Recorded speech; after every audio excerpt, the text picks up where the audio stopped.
Hey, welcome back, everybody. Of course, this is Dr. Keith McNally, and this is the Question Guy podcast. I'm here with Liz Keable, and Liz is going to be at our Progressive Leaders in Education Summit this August 2023.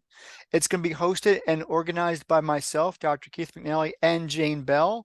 So it's an international education summit. So we are encompassing speakers from America, United Kingdom, and Canada. Liz is an expert in metacognitive studies, and as that really helps learners and teachers helping learners in the classroom. Liz, tell us, I'm so excited. One, thank you for being part of this education summit. So I'm really excited to have you on board and being a part of that team. But I'm really more excited about learning what specifically you're going to talk about come August. Well, you're welcome, because having spoken to me before, that I'm perfectly happy to talk for hours on the subject of metacognition. So I will try and keep it short. I think, firstly, just to explain what metacognition is for those that are not familiar with the term, it's about being able to rummage inside your own head and acknowledge the thoughts that you find in there, take ownership of them, and then work out whether what you're thinking is actually bringing you the results that you want. And if they're not, having the courage to change your mind so that you get different results. So it's that kind of analysing your own thoughts, really. And being able to change your thoughts is the most important part of it, because our thoughts are what create the results that we get in life. All the consequences we face are as a result of whatever started that with a thought. So changing your thinking is the biggest part of metacognition. And recently, actually, some researchers looked into where they thought metacognition was in the brain. They were looking for a specific piece of it that would do that job, and they couldn't find one, but they came to the conclusion that it's part of the decision-making part of the brain. Okay. Executive decision making.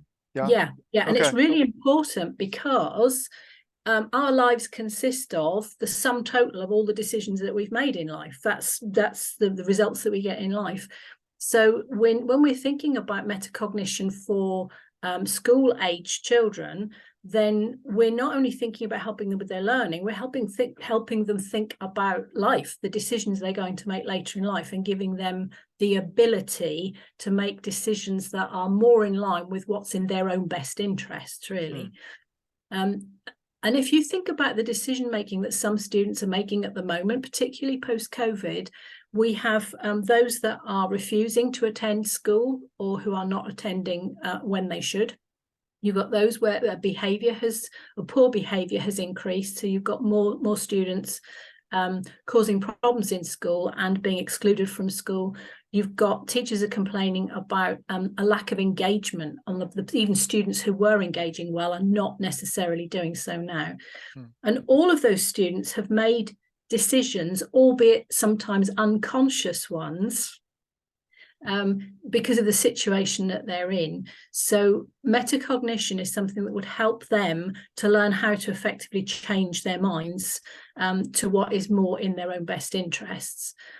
And then also we've got it in the sense of learning. That's the way that it's often used in education, is to think about your learning and working out whether what you're doing is working. And if it's not working, then you change your mind and do it in a different way. My concern is that a lot of students are not ready to do that. The most able students are automatically thinking metacognitively.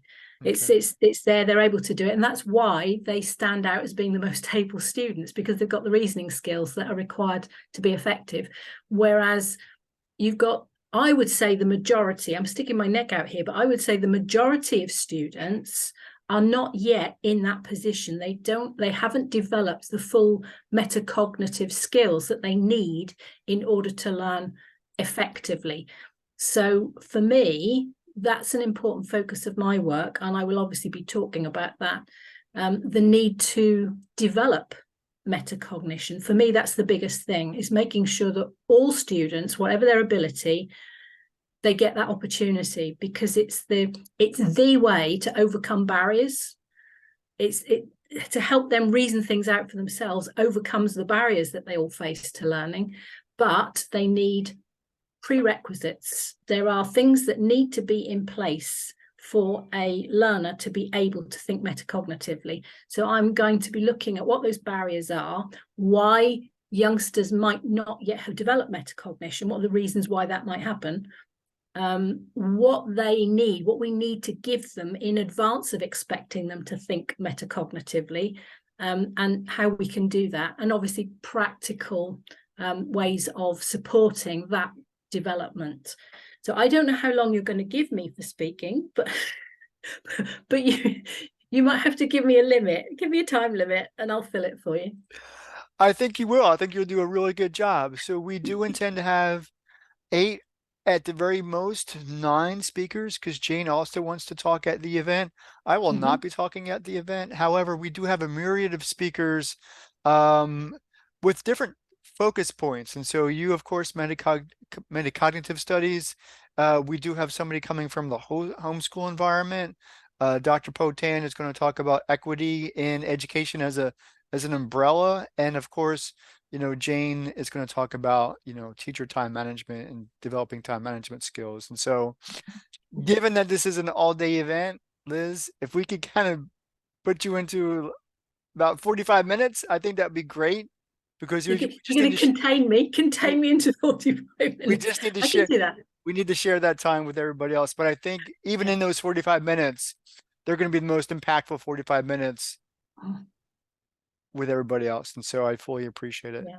It sounds like you have all different aspects covered, because all those people with all those different perspectives, and mine is coming at it from the students' perspective. What do the students need most? That's I advocate on their behalf. So, and I do appreciate that. So Liz, thank you for joining me in this really short but important conversation.